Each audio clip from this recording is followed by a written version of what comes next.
दरम्यान लाडकी बहीण योजनेवरून शरद पवारांच्या राष्ट्रवादीच्या खासदार सुप्रिया सुळेंनी सरकारवर निशाणा साधलाय। एसआयटी मार्फत लाडकी बहीण योजनेची चौकशी करा अशी मागणी त्यांनी मुख्यमंत्र्यांकडे केली आहे। लाडकी बहीण योजनेच्या संदर्भात कॅगनं ताशेरे ओढलेत।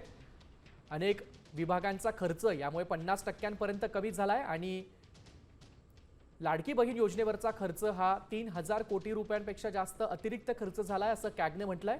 आणि यावर आता शरद पवार राष्ट्रवादी काँग्रेस पक्षाच्या खासदार सुप्रिया सुळे यांनी देखील प्रतिक्रिया दिली आहे। लाडकी बहीण योजनेमध्ये पुरुष आले नेमके कसे असा सवाल आता सुळेंनी उपस्थित केलाय आणि एसआयटी मार्फत या योजनेची चौकशी करण्याची मागणी देखील खासदार सुप्रिया सुळेंनी सरकारकडे केली आहे। नुसते अनाउन्समेंट होत नाही ना, सगळ्या लाडक्या बहिणींना पैसे मिळाले, त्याचं ऑडिट केलं पाहिजे। मला तर विचार एसआयटी स्थापन करा की लाडकी बहीण योजनेची इन्क्वायरी झाली पाहिजे।